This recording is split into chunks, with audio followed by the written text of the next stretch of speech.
Hello, I'm Dave, and this is Ron, and we're members of Paulding ARES, Amateur Radio Emergency Services. And you ask, what is Amateur Radio Emergency Services? We'll call it ARES. It is an arm of the American Radio Relay League, which is the national organization for ham radio.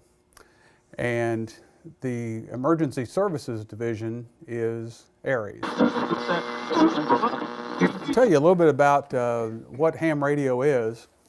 First of all, it requires that you possess a FCC-issued license, and there are 3 levels of license classes. The entry-level license is called a technician license class, which gives you privileges on several frequencies.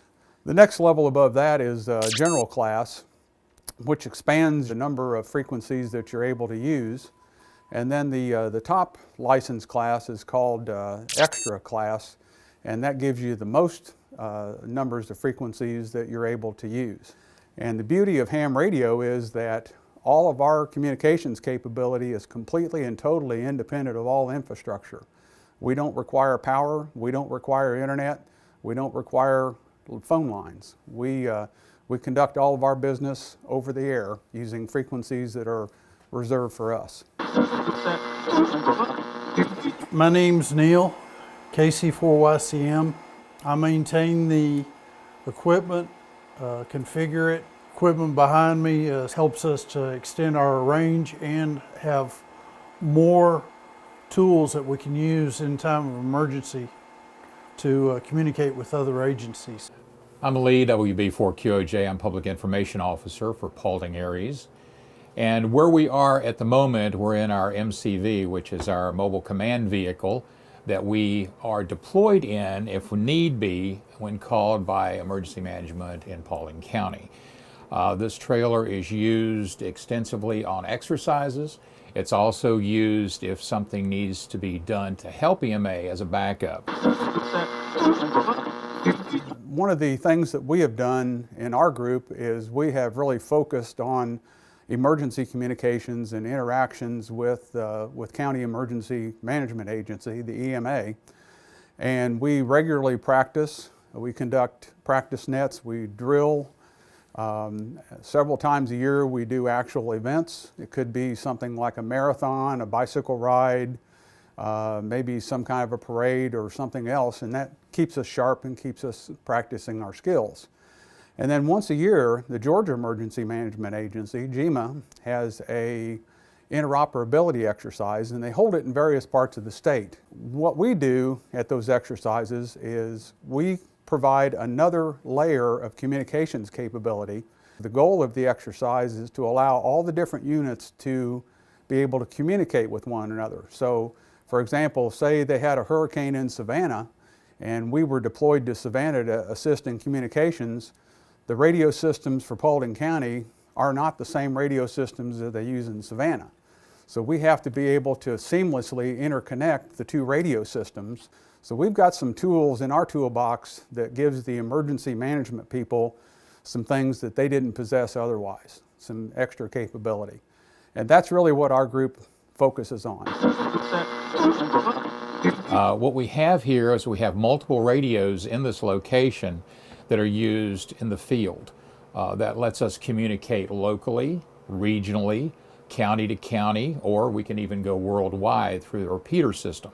The 2 racks behind me are what are called D-Star repeaters that are digital format that are linked or can be linked to the internet and linked to other repeaters either here in Georgia or across the U.S. or across the world.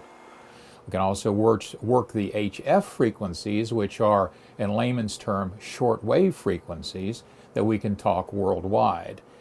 We can interconnect through the internet, but if the internet is down and not available or cell phones are not being used, then we have the capability to transmit our signals out and pass information to other localities, other states, other EMAs throughout the country to get the message out.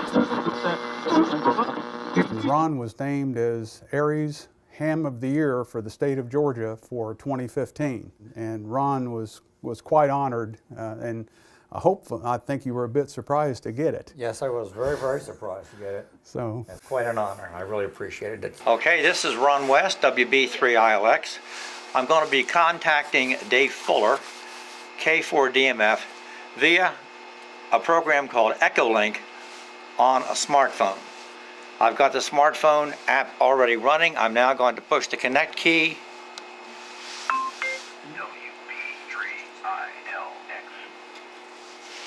Now I'm going to push the transmit button on the phone and make the actual contact. K4DMF. This is WB3ILX calling. Are you available? Over. Roger, copy your signal. This is K4DMF. Go ahead and your traffic, sir. Roger, Dave. This is a test message. We're going to count to 10 for you and see if you're able to copy. 1, 2, 3, 4, 5, 6, 7, 8, 9, 10. K4DMF. This is WB3ILX testing Echolink on the WB4 QOJ repeater. How do you copy? Over. WB3ILX, this is K4DMF. Copy full scale, full blinding, 100% copy. Dave, thank you very much for the test message, K4DMF. This is WB3ILX signing clear. ham radio is a lot of fun, and whether you're interested in emergency communications or whether you're just interested in talking to somebody on the other side of the world or across the parking lot. For me, I know the satisfaction is that I've been able to give back some to my community.